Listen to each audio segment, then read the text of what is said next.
అందరికీ హాయ్ అండి. Welcome to Sakhi sweet home. ఈరోజు వీడియో మామిడికాయ పులిహోర. ఈ విధంగా చేశారంటే చేయటము ఈజీ, తొందరగా అయిపోతుంది, రుచి కూడా అంతే టేస్టీగా ఉంటుందండి. ఈ విధంగా ఒకసారి ట్రై చేసి చూడండి. ఇది బ్రేక్ఫాస్ట్లోకి కానీ, లంచ్లోకి కానీ, డిన్నర్లోకి కానీ, లేదా అన్నము మిగిలిపోయినా కానీ ఇలా 5 మినిట్స్లో చేసుకొని తినేసేయచ్చు. చాలా అంటే చాలా రుచిగా ఉంటుంది. ముందుగా ఇక్కడ నేను కుక్కర్ తీసుకొని ఒక 2 గ్లాసుల బియ్యం తీసుకున్నానండి. ఇది మామూలు డైలీ యూజ్ చేసే బియ్యమే తీసుకున్నాను. మీరు బాస్మతి రైస్ అయినా తీసుకోవచ్చు. వీటిని ఒక 2-3 సార్లు చక్కగా కడుక్కోవాలి. కడుక్కున్న తర్వాత 3 గ్లాసుల వాటర్ పోసుకోవాలి.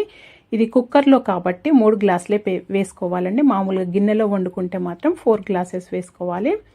4 గ్లాసుల వాటర్ వేసుకోవాలి. ఇది కుక్కర్లో కాబట్టి 3 వేసుకోవాలి. లేదా మీరు గ్లాసులు అలా కాకుండా ఇలా 1 ఇంచ్ వరకు వాటర్ పైన ఉండేటట్టు ఇలా అయినా చూసుకోవచ్చు. ఇప్పుడు మూత పెట్టేసి ఒక 2 విజిల్స్ ఉడికించుకోవాలండి. అంతవరకు ఇక్కడ నేను ఒక మామిడికాయ తీసుకున్నానండి. తీసుకొని ఇలా పైన పొట్టు తీసేసాను. ఇక్కడ నేను 5-6 పచ్చిమిర్చి ఇలా కట్ చేసి పెట్టుకున్నాను. కొద్దిగా కరివేపాకు కూడా ఇలా కడిగి పెట్టుకున్నాను. ఈ మామిడికాయని ఇప్పుడు తురుముకోవాలండి. పెద్ద హోల్స్ ఉన్న దాని నుండి తురుముకోవాలి. ఇలా తురిమి పెట్టుకోవాలి. ఈ టెంక పడేయటమేనండి. ఇలా తురిమి పెట్టుకుంటే ఈ మామిడికాయ పులుపుని బట్టి వేసుకోవాలండి. ఇక్కడ అన్నం ఉడికిపోయింది. ఇప్పుడు దీన్ని ఒక పెద్ద బేసన్ తీసుకొని అన్నం దీంట్లో వేసుకొని కొద్దిగా చల్లార్చుకోవాలండి. ఇలా వెడల్పుగా అంటే తొందరగా చల్లారిపోతుంది. ఈ బేసన్లో ఇలా వెడల్పు కానీ కొద్దిగా చల్లారిన తర్వాత మనము తురిమి పెట్టుకున్న మామిడికాయ తురుముని ఇందులో వేసుకోవాలి. రుచికి తగినంత ఉప్పు ఇప్పుడే వేసుకోవాలి. ఒక 1/2 టీ స్పూను పసుపు వేసుకోవాలి. వేసుకొని ఇదంతా చక్కగా మిక్స్ చేసుకోవాలి. ఈ విధంగా చేయండి. చాలా అంటే చాలా రుచిగా ఉంటుంది. ఇది మామిడికాయ తురుము పోంపులో వేసినా కానీ అది వేరే టేస్ట్ ఉంటుందండి. ఇలా చేస్తే ఇది మాత్రం చాలా బాగుంటుంది. ఇదైతే తొందరగా అయిపోతుంది, టేస్ట్ కూడా అంతే బాగుంటుందండి. ఇలా కలిపి పెట్టుకున్న తర్వాత పక్కన పెట్టుకోవాలి. ఇప్పుడు పొయ్యి పైన ఒక ప్యాన్ పెట్టుకొని ఒక 2 టేబుల్ స్పూన్ ఆయిల్ వేసుకోవాలి. ఒక 1 టీ స్పూన్ ఆవాలు, 1 టీ స్పూన్ జీలకర్ర వేసుకోవాలి. కొద్దిగా ఒక గుప్పెడన్ని పల్లీలు వేసుకోవాలి. కొద్దిగా అంత శనగపప్పు, కొద్దిగా మినపగుండ్లు వేసుకోవాలి. ఈ పప్పులు మీ ఇష్టం అండి, మీరు తినేదాన్ని బట్టి వేసుకోవచ్చు. ఎక్కువ కావాలంటే ఎక్కువ, తక్కువ అంటే తక్కువ వేసుకోవచ్చు. ఒక 4 ఎండుమిర్చి వేసుకొని ఇవి కొద్దిగా ఫ్రై కానివ్వాలి. ఈ చక్కగా కొద్దిగా వేగిన తర్వాత మనం కట్ చేసి పెట్టుకున్న పచ్చిమిర్చి, కరివేపాకు వేసుకోవాలి. వేసుకొని చక్కగా ఫ్రై చేసుకోవాలి. ఇప్పుడు దీంట్లో ఒక 1 టీ స్పూన్ పసుపు వేసుకోవాలి. వేసుకొని ఒక 1 మినిట్ పాటు ఫ్రై చేసుకున్న తర్వాత ఇలా మంచిగా ఫ్రై అవ్వాలండి. ఇప్పుడు దీన్ని తీసి మనము ఇది కలిపి పెట్టుకున్న ఈ అన్నంలో మనం ఆ పోంపు పెట్టేసుకోవాలి. వేడిదే పెట్టేసుకోవచ్చండి. ఈ పోంపు దీంట్లో వేసేసుకొని కలిపేసుకోవటమేనండి. వేడిగా అయినా కానీ చల్లగా అయినా కానీ తినేసేయచ్చండి. ఈ విధంగా చేయండి. మామిడికాయ తురుము పోంపులో వేయకుండా ఇలా చేసి చూడండి. చాలా అంటే చాలా రుచిగా ఉంటుంది. ఇంట్లో అందరికీ నచ్చుతుంది. ఏ ఫెస్టివల్కైనా లేదా టైం లేనప్పుడు కానీ, అన్నం మిగిలిపోయినా కానీ ఇలా చేసుకొని తింటే తొందరగా అయిపోతుంది. రుచి కూడా అంతే బాగుంటుంది. సేమియా పాయసం అండి. మనము ఏ చిన్న అకేషన్స్కైనా ఎప్పుడైనా స్వీట్ తినాలనిపించినా సేమియా ఈజీగా చేసేసుకుంటాం కదండి. ఇది రెస్టారెంట్ రుచితో ఎక్కువసేపు అయినా కానీ చిక్కబడకుండా ఇలాగే ఉండేటట్టు చూపిస్తున్నానండి. ఈ కొలతలతో చేయండి. కొత్త వాళ్ళకైనా పర్ఫెక్ట్గా వస్తుందండి. రోజంతా కూడా చిక్కబడకుండా చాలా టేస్టీగా ఉంటుందండి. సేమియా పాయసము ఈ కొలతలతో ఈ విధంగా ట్రై చేయండి. పర్ఫెక్ట్గా వస్తుందండి. ముందుగా ఒక ప్యాన్లో ఒక 2 టేబుల్ స్పూన్ గీ వేసుకుంటున్నానండి. వేసుకొని కొద్దిగా కాజు వేసుకొని ఇవి కొద్దిగా ఫ్రై చేసుకుంటున్నాను. ఇవి కొద్దిగా ఫ్రై అయిన తర్వాత కిస్మిస్ వేస్తున్నానండి. ఇవి కూడా కొద్దిగా ఫ్రై అయిన తర్వాత ఇది మెలన్ సీడ్స్ వేస్తున్నానండి. కొద్దిగా దీంట్లో నట్స్ ఏవైనా వేసుకోవచ్చండి. ఇవి చక్కగా ఫ్రై అయిన తర్వాత ఒక బౌల్లో తీసి పెట్టుకుంటున్నానండి. అదే ప్యాన్లో ఇంకొక 1 టేబుల్ స్పూన్ గీ వేసుకొని ఒక 1 కప్పు సేమియా వేసుకొని ఇలా ఫ్రై చేసుకోవాలండి. ఈ సేమియా అనేది లో ఫ్లేమ్లో ఫ్రై చేసుకోవాలి. ఇలా మంచి కలర్ రావాలండి. అప్పుడు సేమియా టేస్ట్ చాలా బాగుంటుందండి. కలర్ కూడా చాలా బాగుంటుందండి. ఇప్పుడు దీంట్లో నేను 4 కప్స్ మిల్క్ పోస్తున్నానండి. ఈ మిల్క్ని నేను పక్క స్టవ్ పైన వేడి చేశానండి. ఆల్రెడీ 1 లీటర్ మిల్క్ తీసుకున్నాను. మీకు కప్పు వైజ్గా చూపిస్తున్నానండి. 4 కప్స్ తీసుకున్నాను. ఈ 4 కప్స్ చక్కగా బాయిల్ చేసుకోవాలండి. సేమియా అనేది 4 కప్స్ 2 కప్స్ వరకు బాయిల్ అవ్వాలండి. చిక్కపడాలి కొద్దిగా. చూడండి ఇలా చక్కగా కుక్ అయిపోయింది, దగ్గర పడింది కాస్త.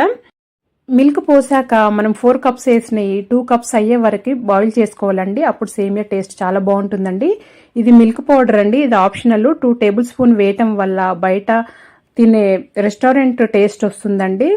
ఎక్కువసేపు చిక్కబడకుండా చాలా టేస్టీగా ఉంటుంది. ఈ మిల్క్ పౌడర్ వేసుకున్న తర్వాత 1/2 కప్పు షుగర్ వేస్తున్నానండి. మీ టేస్ట్కి తగ్గట్టు వేసుకోండి, మీ స్వీట్కి తగ్గట్టు. ఇప్పుడు 1 టేబుల్ స్పూన్ ఇలాచీ పౌడర్ వేస్తున్నానండి. మనం ఫ్రై చేసి పెట్టుకున్న నట్స్ కూడా వేస్తున్నానండి. ఇవి వేసిన తర్వాత చక్కగా మిక్స్ చేసుకొని ఒక 2 to 3 మినిట్స్ వరకు కుక్ చేసుకోవాలండి. ఇది కుక్ చేసుకున్న తర్వాత ఈ విధంగా ఈ కొలతలతో చేసి చూడండి. సేమియా చాలా బాగుంటుందండి, అస్సలు చిక్కబడదు. ఆనియన్ వడ ఇలా 5 నిమిషాలలో ఈజీగా స్నాక్స్ కానీ బ్రేక్ఫాస్ట్ కానీ ఎప్పుడైనా చేసుకొని తినొచ్చు. పిల్లలను స్కూల్ నుండి రాగానే ఇలా చేసి పెట్టినా కానీ చాలా ఇష్టంగా తింటారు. ఇంట్లో అందరికీ నచ్చుతుంది. ఈ విధంగా ఒకసారి ట్రై చేయండి. ముందుగా ఇక్కడ నేను ఒక 3 పెద్ద ఆనియన్స్ తీసుకొని ఇలా పొడవుగా కట్ చేసుకోవాలి.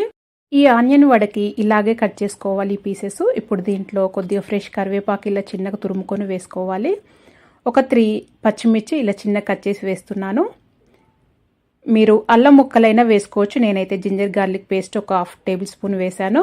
ఒక రుచికి తగినంత సాల్ట్ వేసుకోవాలి. ఇప్పుడు దీంట్లో కారానికి మీరు కారం తినేదాన్ని బట్టి పచ్చిమిర్చి కారాన్ని బట్టి చూసుకొని వేసుకోవాలి. నేను ఒక 1/2 టేబుల్ స్పూన్ వేసాను. ఒక 1/2 టేబుల్ స్పూన్ జీలకర్ర కూడా వేసుకోవాలి. ఇది వేసుకున్న తర్వాత ఈ ఆనియన్స్లో ఇవంతా చక్కగా మసాలాలు ఇలా గట్టిగా ప్రెస్ చేస్తూ కలుపుకోవాలి. ఆనియన్లో ఉన్న జ్యూస్ అంతా బయటకు వచ్చేసి ఇలా ఉండాలి. ఇలా కలుపుకుంటేనే ఆనియన్ వడ చాలా టేస్టీగా చాలా బాగుంటుంది. ఇప్పుడు దీంట్లో ఒక 1/4 కప్పు శనగపిండి వేసుకోవాలి. నేను ఇక్కడ బియ్యం పిండి 1/2 కప్పు తీసుకున్నాను, కానీ ఒక 1/4 కప్పే వేసుకున్నానండి. ఈ పిండి వేసుకొని ఇలా కొద్దిగా వేసుకుంటూ కలుపుకోవాలి. ఇలా కలుపుకున్న తర్వాత కన్సిస్టెన్సీ చూసుకోవాలి. ఇప్పుడు కొద్దిగా ఒక 2-3 టేబుల్ స్పూన్ల వాటర్ ఇలా జీలకరించుకుంటూ కలుపుకోవాలి. ఎక్కువ వాటర్ పట్టవు దీంట్లో. ఇలా వేసుకొని ఇలా ముద్దలాగా అయ్యే వరకు కలుపుకోవాలి. ఇలా కలుపుకున్న తర్వాత కొద్దిగా ఇలా తీసుకొని బ్యాటర్ని ఇలా ఉండలాగా చేసుకొని ఇలా చేతిపైనే వడలాగా ఒత్తేసుకోవచ్చు. ఈజీగా వస్తుంది. అంటుకోవటము విడిపోవటం అలాంటిది ఏమీ ఉండదు, చక్కగా వచ్చేస్తుంది. చూడండి, ఇలా చేసేసుకోవటమే. ఇప్పుడు స్టవ్ పైన ఆయిల్ వేడి చేసుకొని ఇది లో టు మీడియం ఫ్లేమ్లో ఫ్రై చేసుకోవాలి. అన్ని వడలు కూడా ఇలాగే వేసేసుకొని మీడియం ఫ్లేమ్లో ఫ్రై చేసుకోవాలి. అలా అయితే చక్కగా లోపట చక్కగా వేగుతాయి, పచ్చిగా ఉండకుండా చక్కగా వేగి పైన కూడా క్రిస్పీగా అవుతాయి. ఇలా మంచి కలరు క్రిస్పీగా అయ్యే వరకు ఫ్రై చేసుకోవాలి. నేను సెకండ్ వై కూడా ఇలాగే వేసి ఫ్రై చేశాను. అన్ని కూడా ఇలా వేసుకొని ఫ్రై చేసేసుకోవటమే. ఈ విధంగా ఖచ్చితంగా ట్రై చేయండి. చాలా అంటే చాలా బాగుంటాయి. తొందరగా అయిపోతుందండి. పిల్లలు స్కూల్ నుండి రాగానే కానీ లేదా మార్నింగ్ టైం లేనప్పుడు ఇంట్లో ఏమి మనము బ్రేక్ఫాస్ట్కి చేయనప్పుడు అప్పటికప్పుడు ఈజీగా ఒక 2-3 ఆనియన్స్తోని ఇలా చేసేయచ్చు. చాలా బాగుంటాయి. ఒకసారి ట్రై చేయండి. గోధుమ రవ్వ నేతి బొబ్బట్లు ఈ విధంగా చేయండి. 10-15 నిమిషాలలో అయిపోతుంది. చేయటం కూడా చాలా ఈజీ. ఈ కొలతలతో ఈ విధంగా చేశారంటే మొదటిసారి చేసినా కానీ చాలా పర్ఫెక్ట్గా వస్తాయి. ఇవి తెలంగాణ స్పెషల్ సొజ్జ పోలెలు అంటారు అండి. ఇవి చాలా బాగుంటాయి. ట్రై చేయండి. ముందుగా ఒక బౌల్లో ఒక 2 కప్పుల గోధుమ పిండి తీసుకుంటున్నాను. దీంట్లో ఒక 2 పించులంతా ఉప్పు వేసుకోవాలి, లేకపోతే పైన పిండి అనేది చప్పగా ఉంటుంది. ఇలా వేసుకున్న తర్వాత పొడి పిండిని ఇలా కలుపుకున్న తర్వాత తగినన్ని వాటర్ పోసుకుంటూ ఇలా కలుపుకోవాలి. ఈ పిండి కొద్దిగా సాఫ్ట్గా కలుపుకోవాలి. ఇలా కలుపుకున్న తర్వాత ఒక 2 to 3 మినిట్స్ వరకు ఇలా కలుపుకోవాలి. అప్పుడే పిండి చక్కగా బొబ్బట్లు అనేటివి విరిగిపోకుండా బాగా వస్తాయి. ఇలా కలుపుకున్న తర్వాత ఒక 1 టీ స్పూన్ గీ వేసుకొని నెయ్యి వేసుకొని మళ్ళీ ఒకసారి ఇలా కలుపుకొని మూత పెట్టేసి పక్కన పెట్టుకోవాలి. అంతవరకు ఇక్కడ నేను పొయ్యి పైన ఒక కడాయి పెట్టుకొని ఒక 1 టీ స్పూను నెయ్యి వేసుకున్నాను. ఇది గోధుమ రవ్వ అండి, ఇలాంటిది తీసుకున్నాను. ఒక 1 కప్పు వేసుకుంటున్నాను. వేసుకొని ఇది లో ఫ్లేమ్లో తక్కువ మంటలో చక్కగా వేయించుకోవాలి. ఇలా మంచిగా వేగిన తర్వాత తీసి ఒక ప్లేట్లోకి పెట్టుకోవాలి. అదే ప్యాన్లో ఒక 3 కప్పుల నీళ్లు పోసుకోవాలి. ఈ 3 కప్పుల నీళ్లు పోసుకున్న తర్వాత ఇది కొద్దిగా ఇలా బాయిల్ అయిన తర్వాత ఉడుక్కు రావాలి. ఇలా ఉడుక్కొచ్చిన తర్వాత మనము వేయించి పెట్టుకున్న రవ్వని వేసుకోవాలి. గోధుమ రవ్వని వేసుకొని లో టు మీడియం ఫ్లేమ్లో చక్కగా మధ్య మధ్యలో కలుపుకుంటూ మూత పెట్టేసుకొని మధ్య మధ్యలో కలుపుకుంటూ ఇలా ఉడికించుకోవాలి. ఇలా గట్టిపడిన తర్వాత గట్టిపడేటప్పుడు దీంట్లో నేను ఇక్కడ బెల్లం పొడి తీసుకున్నానండి. 1.25 కప్పు తీసుకున్నాను. ఇదైతే కరెక్ట్గా సరిపోయింది. మీరు చక్కెర అయినా వాడుకోవచ్చు. చక్కెర అయితే 1 కప్పు తీసుకుంటే సరిపోతుంది. ఇది బెల్లం కాబట్టి 1.25 కప్పు తీసుకున్నాను. తీసుకొని ఇందులో వేసుకొని అంతా చక్కగా మళ్ళీ కలుపుకొని ఇది గట్టి పడే వరకు ఉడికించుకోవాలి. మధ్య మధ్యలో కలుపుకుంటూ ఉడికించుకోవాలి. ఎక్కువ మంట పైన ఉడికించకండి. లో టు మీడియం ఫ్లేమ్లో ఉడికిస్తే చక్కగా కుక్ అవుతుంది, చక్కగా ఉడుకుతుంది. ఇప్పుడు ఇది ఉడికేటప్పుడే ఒక 1 టీ స్పూన్ ఇలాచీ పౌడర్ వేసుకోవాలి. అలాగే 1 టీ స్పూను నెయ్యి వేసుకోవాలి. వేసుకొని మొత్తం గట్టి పడే వరకు చూడండి. ఎంత టేస్టీగా, ఎంత చూడటానికే చాలా బాగుంది కదా. స్మెల్ కూడా చాలా బాగా వస్తుందండి ఇలా వండుతుంటేనే. ఇప్పుడు ఇలా గట్టి పడే వరకు ఉడికించుకోవాలి. చూడండి ఇలా గట్టి పడింది కదా. మందపాటి గిన్నె తీసుకోండి, అప్పుడైతే చాలా బాగా వస్తుంది. ఇలాంటి వాటికి పల్చటి గిన్నెలు వాడకూడదు. మందపాటిదైతే చక్కగా ఉడుకుతుంది, చాలా బాగా వస్తుంది. ఇలా గట్టి పడే వరకు ఉడికించుకున్న తర్వాత దీన్ని ఇలా పొయ్యి కట్టేసి దీన్ని ఇలా వెడల్పుగా అనాలి. వెడల్పుగా అంటే తొందరగా చల్లారుతుందండి. ఇలా వెడల్పుగా అన్న తర్వాత చల్లార్చాలి. ఇలా చల్లారిన తర్వాత చూడండి మొత్తం గట్టి పడిపోతుంది, ఇలా అవుతుంది. ఇలా మళ్ళీ ఒకసారి స్పూన్తో చూడండి గట్టి పడిపోయింది. ఇది ఇప్పుడు ఉండలాగా వస్తుంది. చేయితోని ఇలా ఉండలాగా, నెయ్యి ఏం రాసుకోని అవసరం లేదండి, ఏమీ అంటుకోదు. చేయితోని ఇలా ఉండలాగా చేసేసుకోవాలి. ఇలా ఒక 2-3 ఉండల్లాగా ఇలా చేసుకొని పక్కన పెట్టుకోవాలి. ఇప్పుడు ఈ పిండి మనము అది పూర్ణం చేసుకునే అంతవరకే ఈ పిండి నాననియ్యాలి. ఫస్ట్ ఈ పిండి కలుపుకుంటే చక్కగా నానుతుంది.